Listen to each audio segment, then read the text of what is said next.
Tonight we have two general election candidates for Pinellas County Tax Collector. The Pinellas County Tax Collector oversees 270 employees and is responsible for collecting more than $2 billion in taxes and fees. It issues vehicle registration, titles, driver's licenses, concealed weapons permit, and performs other services. This forum is facilitated by the League of Women Voters of St. Petersburg area and the League of Women Voters of North Pinellas County. The League of Women Voters is celebrating 100 years of informing voters and defending democracy.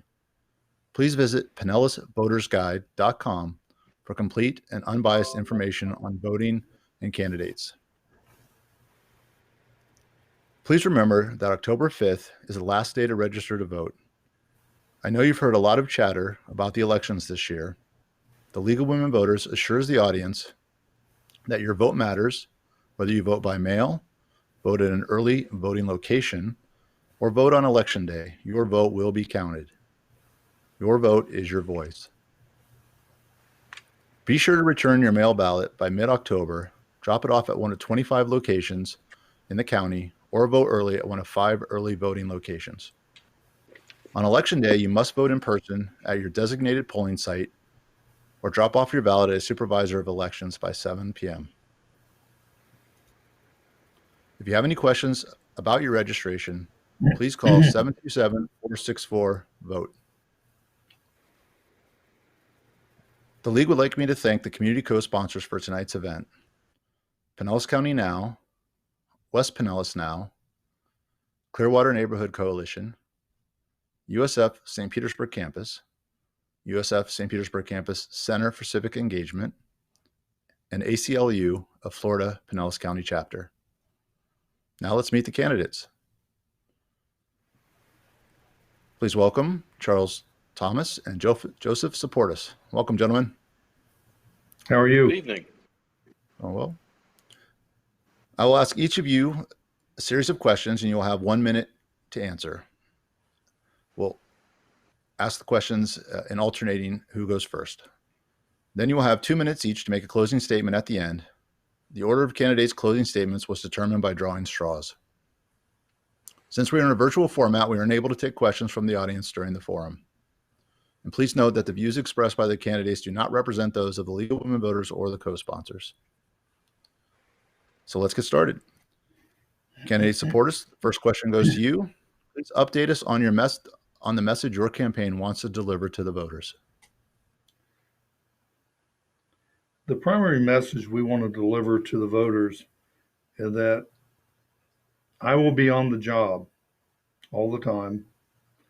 They expect to have a manager there who can, one, run the operation, and two, be 8 hours a day, 5 days a week. We're going to be implementing many new things to improve the time you're there. It has doubled since Mr. Thomas took over the operation. In other words, it seems like he's not as good as the previous tax collector by 100%. That's going to change. And I think the people will not have to wait too long to come in and get processed. They won't have appointments a month off. We will have walk-ins as well as appointments. These are the type of things we intend to achieve. Candidate Thomas? I was asked to join the tax collector's office 20 years ago to help transform the organization into a high-performing customer service organization. And I've done that. And along the way, won not one, not two, but 3 Governor Sterling Awards. Third one in 2020, and that's unprecedented in the world of tax collectors in the state of Florida. Our service met 98.6% customer satisfaction rating for 2019, and we look forward to continuing to offer excellent customer service to our customers. We've created a very safe environment for both our customers and our employees so that we may serve safely and keep those that we serve safe. I look forward to continuing to serve as your tax collector. Kennedy Thomas, staying with you for question 2. What are your qualifications for the job? I served as the Chief Deputy Tax Collector for 16 years before becoming tax collector in January 2017. And I've served as tax collector for more than 3.5 years now. So I have 20 years experience. I'm a certified Florida collector. I have a degree in resource management. I'm also a certified public manager. And again, I have led the organization to 3 Governor Sterling wins, have completely transformed the operation over those years, over the 20 years, to one that consistently delivers excellent customer service. I think my track record is without question. I have the experience, the knowledge, and the time in the office, and I'm the most qualified candidate on the ballot this year. Candidate support us? Though I am a newcomer into the tax collector's office, it appears that Mr. Thomas, having been on the Sterling Award Committee here in Florida, may have assisted his winning this award. I have copies of the 2020 Sterling Award, which documents low employee morale, the longer you have to wait to get your tag processed, to get your driver's license issued. In other words, it's not complimentary. The 98.6%, which means out of every 100 comment cards, you're going to see almost 99 of those. I'd like to see those. Now, getting on my specific qualifications, I have a master's in management, public administrations. I've worked in both federal, state, and local government, as well as 20 years running my own high technology operation. Mr. Thomas has not upgraded the operation to today's standards. Candidate support us. What do you see as the top 3 issues in the race? Well, first of all, was getting in there and being there to manage the operation. It appears that the current tax collector is never around. He seems to have sublet it to somebody lower than him. Secondly, I think making sure that all the information in the organization is secure, making sure the alarm systems are always working, making sure the doors are locked, which has been an issue with Mr. Thomas, as well as the fact that we need to have more and more people internally held. The turnover there is horrible. And I've had numerous people on leaving telling me that they're glad they're leaving and they hope I win. So yes, I'll change the operation back to the level of what both Mr. excuse me, Mr. Petty and Diane Nelson had it to prior to handing it over to Charles Thomas. Candidate Thomas, same question. 4 years ago when I ran on continuing to offer and deliver excellent customer service. Again, we delivered 98.6% customer satisfaction rating of excellent or good in 2019. And that was based for the walk-in customers on nearly 112,000 comment cards. Not anecdotal data, not a few calls here or there, but real hard data. I said I would do that by recruiting, training, retaining, and inspiring folks to be excellent customer service deliverers and good public servants. In 2019, we had an employee satisfaction rate of 90%. In 2020, employee satisfaction rate of 95%. And it looks like I'm about out of time, but technology is important. Candidate Thomas, how would you increase accessibility to the community, especially underserved areas?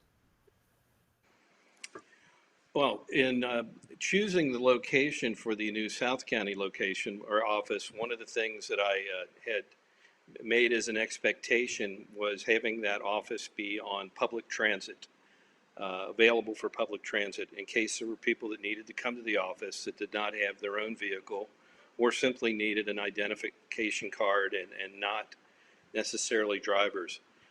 This past several months, we've added kiosks in 3 Publix locations, 2 more yet to come, where registrations renewals can be done on a touchscreen um, device, use a credit card, and have a printed registration renewal in your hands within 2 minutes. Our North County location is also on US 19. So both end of the counties, it is an operation that's easily accessible to all types of our customers. Candidate supporters, same question. Well, accessibility is very important. I know Mr. Thomas is talking about a South County location. It's actually 25 blocks north of Central Avenue. The prior location was south of Central Avenue, also on a transit line. So I would say he misplaced the location of that particular South County. In addition to that, I had looked to have some mobile units going out, not only to disadvantaged people that cannot get transportation easily, people that are shut in, because we can issue the documentation in a full duplex type situation where you can receive and transmit data, issue government IDs, driver's licenses, and improve the access that people need to get their IDs, to get their drugs, to get their driver's and insurance and going. But yeah, I will improve the access. Candidate supporters, staying with you for question 5. Do you support providing mobile or virtual services, and how do you see the best way to provide such services? Starting on the mobile side, probably start out with a grant from the government to start a mobile bus that's fully loaded with the information or the equipment to be able to both take the information, transmit it, and issue. And this would be done on a pilot basis the first year, expanded to multiple vehicles. These can also be used during hurricane situations or when we're having issues. Now, protecting the people from COVID-19, first of all, I'd install oxygen monitors that, you go into a doctor's office, they put a little thing on your finger to get your oxygen reading. Secondly, thermal sensors would help. In other words, enforce both social distancing, masks, and everything we can do to keep our employees and our customers safe from COVID-19. It's going to be with us for at least another year. Candidate Thomas, same question. Mobile technology, the state has what they call flow mobiles. They are mobile units. They are rarely, if ever, used. They're highly inefficient. They're subject to breakdowns. And frankly, I've been around and seen them in operation for 20 years, but not often because they're just not an effective way to serve the public. I think that virtual delivery of services is something that should occur, but the tax collector office interfaces with a number of state and federal systems and databases, and until at all of those levels, data security and authentication at a high level to access those systems needs to be in place. We already have masks in place, sanitizing stations. We have barriers between our customers and our employees and run a very safe COVID-based operation. Candidate Thomas, what do you think about personal branding of the tax collector office, having the collector's name on everything? I think it's important to know who is accountable for delivering service and who it is responsible for handling your money and being assured that you're accounted for. We collected nearly $2.3 billion in 2019, and we were able to account for nearly every dollar, um, rounding errors in the hundreds of a percent. I think at local government, it's important that people know exactly who is accountable for the service that's being delivered. That way, if they're not happy with that service, they can make a change. So I think that the name branding is extremely important. You want to know who it is that is responsible for the service you're delivering, and that's why you see my name along with the Office of Tax Collector on all the buildings. Candidate supporters, same question. Well, that's nice to know that you can put your name up there for personal accountability, but it also means you need to be around the office more often than he is. As far as I'm concerned, you can either use name branding or you can say tax collector on your check or Pinellas County. They all get to the tax collector. They do get deposited and your taxes get paid. If you want personal accountability, definitely have yourself at the office 8 hours a day, 5 days a week. Even in multiple offices, you can be reached. If people need to reach you, all they have to do is come into the information as you walk in and ask for the tax collector. And wherever I'm at, I'll be there. It's more than I can say for the other gentleman.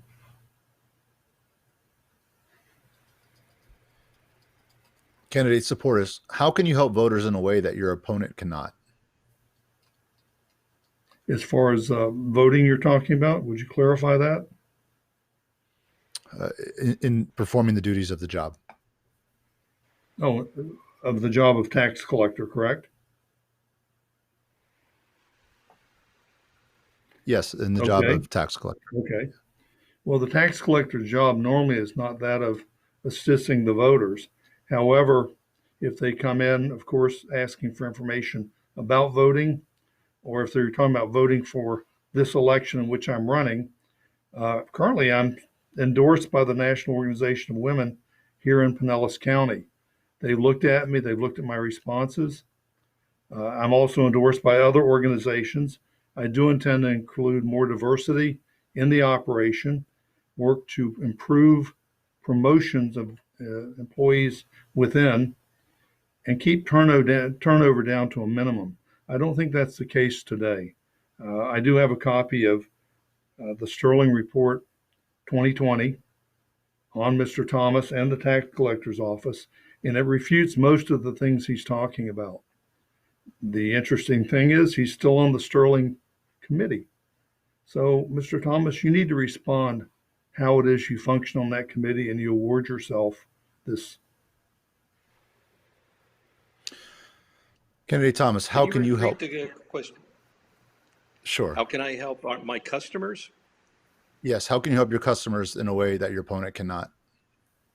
And the question, I misspoke. The question is written as, how can you help voters in a way your opponent cannot? But that I took that to mean constituents. So candidate supporters, if you'd like to answer that question differently, because I was confusing in the way that I asked it, I'd like to give you another chance to do that.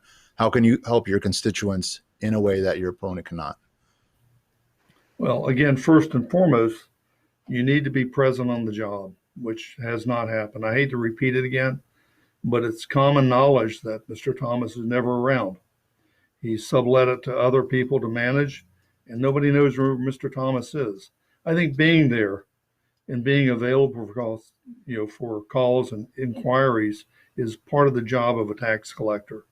I think voters would appreciate knowing that they can contact somebody who is available, and I'm always available. And this is how I would do so. Thank you. Thank you for clarifying, Candidate Thomas. So the question is, how can you help your constituents in a way your opponent cannot? By continuing to do the job that I've been doing now for nearly 20 years. And I can tell you that one is not able to achieve winning Governor Sterling Awards by being disengaged from the organization or from the process. It is important to be involved, to know both your people and your customers. And if you do take a look at our Governor Sterling feedback report, you will find opportunities for improvement. That's exactly what we're looking for. And the award was not presented by me, but rather by a team of objective analysts who know how to ask the right questions and dig in and find out exactly how you do what you do and look at the data that supports that. The data supports that the way that I have run this organization delivers excellent results, I would continue to do that. Candidate Thomas, who and or which organizations have provided the largest financial and or in-kind donations to your campaign? Please be specific. A number of organizations and individuals. There are, honestly, there are some vendors that have added support to the campaign, but there are also a great number of individuals, folks that believe in the work I do and in the service delivery model that I've set up. Does that answer your question? Sure. It's up to you to answer it as you see fit. Candidate supporters, same question. Who and or Sure. which organizations have provided the I'd largest like to add to financial and or Mr. Thomas. All of the vendors that have contracts with them have donated money, usually to the max, whether it's times one or two people in the organization. It's a conflict of interest. On myself, my donations have ranged anywhere from $25 to maybe 200. I've gotten maybe 3 or 4 for 1,000, usually from close friends and families. Nothing more than that. Now, the Democratic Party did donate $1,000 to me, a total of 1,500 during the entire period. But I haven't gotten the multiple $1,000 donations that Mr. Thomas has. He seems to have acquired $50,000 or $60,000, and I'm still in the under $20,000 rate.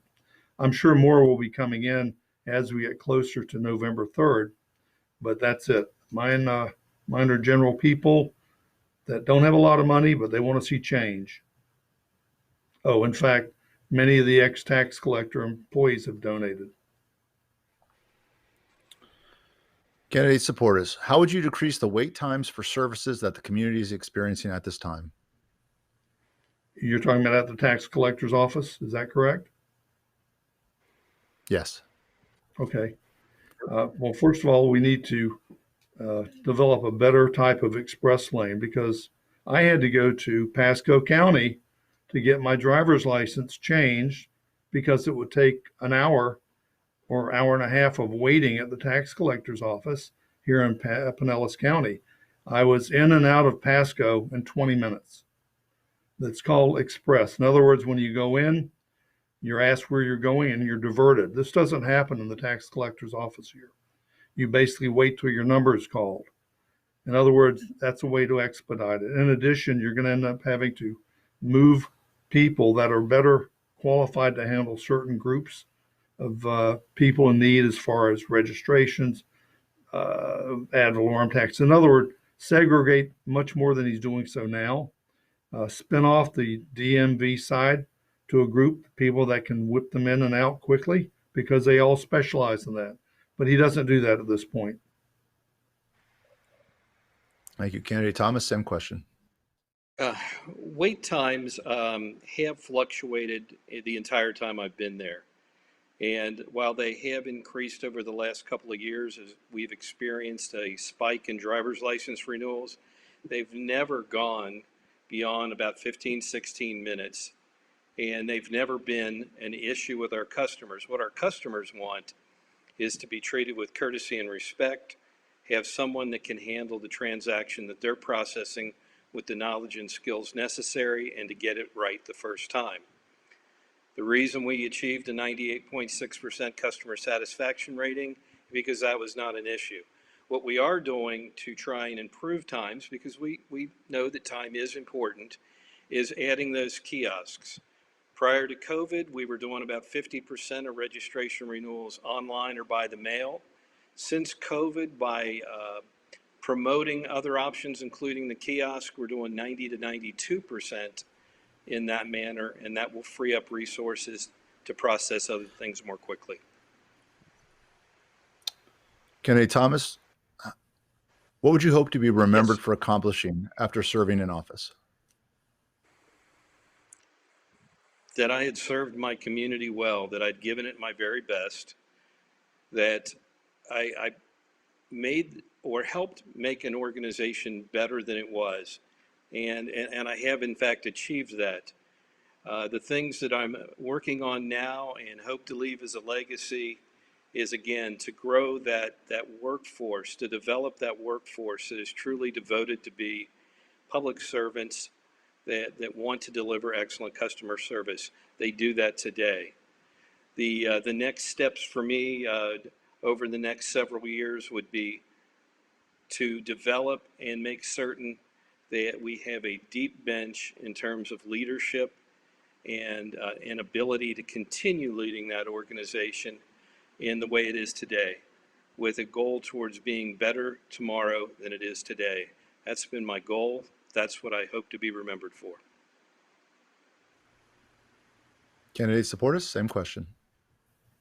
Well, I hope to leave the operation in better shape than it is today. Uh, in discussions with other people that have worked there, they would like to see a lot of changes, which I'm going to implement. Of course, I don't know if you realize that both two previous tax collectors, Fred Petty, Diane Nelson, have publicly come out prior to the primary of saying they will not support nor vote for Mr. Thomas. And why is that? Well, the wait times, as you said, well, they're only 15 or 16 minutes now. That's 100% worse than when both Petty and Diane Nelson had it. And they were very accurate in how they handled it and very expeditious. There's no reason for this other than the fact he's got about 30 vacancies right now in the organization. So you're short manpower. Needs to clean his act up, and I can do that. Candidate supporters, staying with you for question 11. How would you upgrade the inner workings of the office to make it more efficient and transparent? I've reviewed some of the budget. I think he's overpaying for his telecommunications costs. He's offloaded a lot of the work to outside agencies, and he's using vacancies to justify cost savings and monies returned to the state. But improving it again, it's restructuring how the workflow goes, because you've got major bottlenecks the way it is now, because half the people don't even know who they're reporting to anymore because of the changes of Mr. Thomas and his managers. So I think I would develop and improve the consistency of the structure. We'd listen to the employees, and we make sure that we listen to a lot of the things they need. That is not happening now. So more than that, I would rather get into further along in the election process. Candidate Thomas, same question. I would continue along the path that I've been on. The Governor Sterling model promotes an organizational management system with a focus on leadership, strategic planning, customer focus, employee focus, knowledge management, continual process improvement, and everything wrapped in metrics. It is an incredibly transparent process and system to use. It gives us an opportunity to, at all levels of the organization, find opportunities for improvement. And in fact, I've made certain that we have folks in every level of the organization trained in Six Sigma techniques. That gives us the ability to not only find where we can improve, but use known and proven tools to find root causes of inefficiencies where they lie, and then develop true solutions to those issues. Candidate Thomas, staying with you. What technology service upgrades would you like to see made to the county tax office? I'd like to see us be able to do more work virtually. And I've talked with folks up in Tallahassee about that. I think that that COVID may be with us for a while, and maybe we have other things that are come our way that may affect us in the same way. So I think being able to do work virtually, more telecommuting would be advantageous and allow us to create separation and safety as needed. Again, that needs a lot of work yet in making certain that systems are secure, that there are safe ways to access systems and maintain data security in order to do that.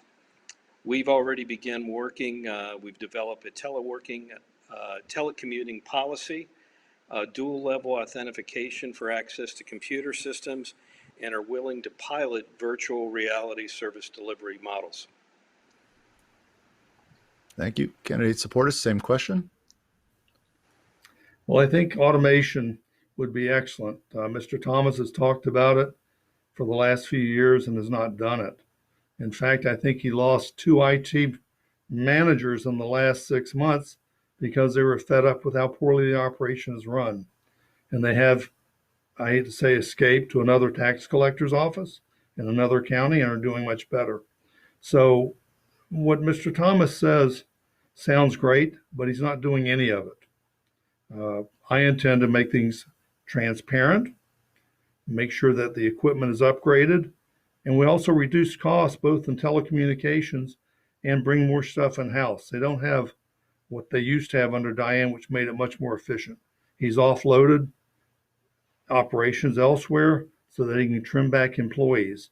And again, with 30 vacancies right now, how many more does he want to lose out of the 270 he's got or supposedly should have? That's what I wanted to say. Candidate supporters, the tax collector's office currently requires customers wear masks.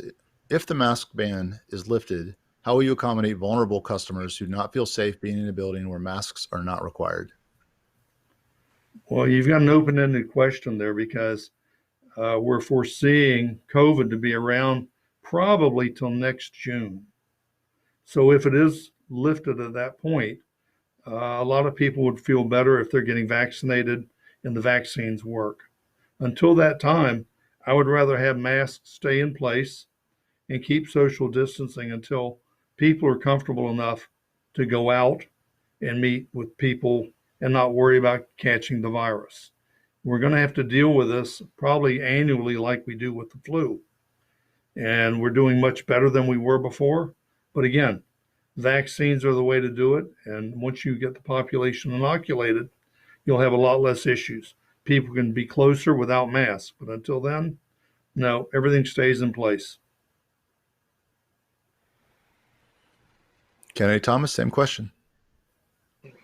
When this COVID pandemic first came about, we actually closed the offices for 2 months. We put in tempered glass barriers between customers and our customer service delivery folks so that we could maintain some safe distancing. We also rearranged workspaces and lobbies to ensure that social distancing. Masks right now are mandatory. If they become non-mandatory, we would still highly recommend that they be used. And frankly, one of the reasons I put in the appointment-only system in place is to control the access and limit the number of people in the building at one time to ensure social distancing and safety, not only for my employees, but for my customers. If we have an outbreak in the office and have to close because employees are sick, we won't be able to serve anyone. Thank you, candidates. We have finished the Q&A portion of our program with great efficiency. We're actually a few minutes ahead of schedule, and we can move on to closing statements. Each candidate will have 2 minutes for a closing statement. The order of closing statements was determined by drawing straws, and candidate Thomas, you go first. I have served as your tax collector for more than 3 years now, over 3.5 years, and as chief deputy tax collector for 16 years prior to that. Along the way, I've brought that organization to a total of 3 Governor Sterling Award wins. That's completely unprecedented in the state of Florida. No tax collector has done that. I am uniquely qualified to continue to serve as your track record. My track record of proven success is verified. Service to my country and community has been important to me since my time in the United States Air Force. It's a passion of mine to this day. I look forward to continuing to serve you and our community. It's where my heart is, it's what I want to do, and I ask for your support to continue to do that. That's all. Candidate supporters, your closing statement. Yeah, as a first generation American and having worked my way through college with multiple jobs to land up with a bachelor's degree, a master's degree, 1 year at law school, and I decided I couldn't afford to go to law school anymore. I bring a lot of qualifications to this, both from job experience as well as people experience. Mr. Thomas refers to his Sterling Award, unprecedented. Well, it costs $30,000 a year for him to pay the Sterling organization to send the people down to look at it. It's bought. Secondly, in reviewing it itself, I can look on page 6 of the review. Mr. Thomas's actions in regards to morale, people turning over, efficiency. I mean, he's twice as bad as Diane Nelson, because he's 100% worse. So we're trying to see if we can improve the situation. I'm a son of a military veteran. I also served during Vietnam, actually manufacturing for the war. It was one of the jobs that they needed to have engineers doing to make it work better, make sure everything didn't blow up. I did that, did it well. So I'm bringing a wide range of material experience so that we can kind of get the tax collector's office back up to the quality and the level and the prestige of the operation prior to Mr. Thomas taking over. Regardless of how many years he was there counting taxes or managing taxes, he still doesn't manage people. He doesn't know how to manage an operation. I bring that to the table. I'll bring change, I'll bring efficiency and automation. So I think if you look at voting for me, you'll find out that this will happen. I'll have a lot of support from many of the tax collector former employees. They've already been helping. They are donating, and we'll see how it goes this election. Thank you, candidates, both, for your time this evening. I appreciate it. Thank you. Thank you. Good evening. In closing, I would like to remind you of the upcoming election deadlines. You must register to vote on or before October 5th. Please refer to PinellasVoterGuide.com or call 727-464-VOTE. Please register now to vote by mail. You can request a mail-in ballot anytime between now and October 24th. We strongly encourage you to request your mail-in ballot well before the deadline. Please mail your ballot at least 2 weeks before Election Day. There are 25 ballot drop-off locations in Pinellas County. Please check for dates and times they are open. You can also drop off your ballot or vote at one of 5 early voting locations prior to Election Day. On Election Day, your ballot may only be dropped off at a supervisor of elections office before 7 p.m., and you must vote in person at your designated polling location on Election Day. A recording of this forum with closed captioning will be available on the League of Women Voters St. Petersburg area YouTube channel after this event. And remember, your vote is your voice. Thank you.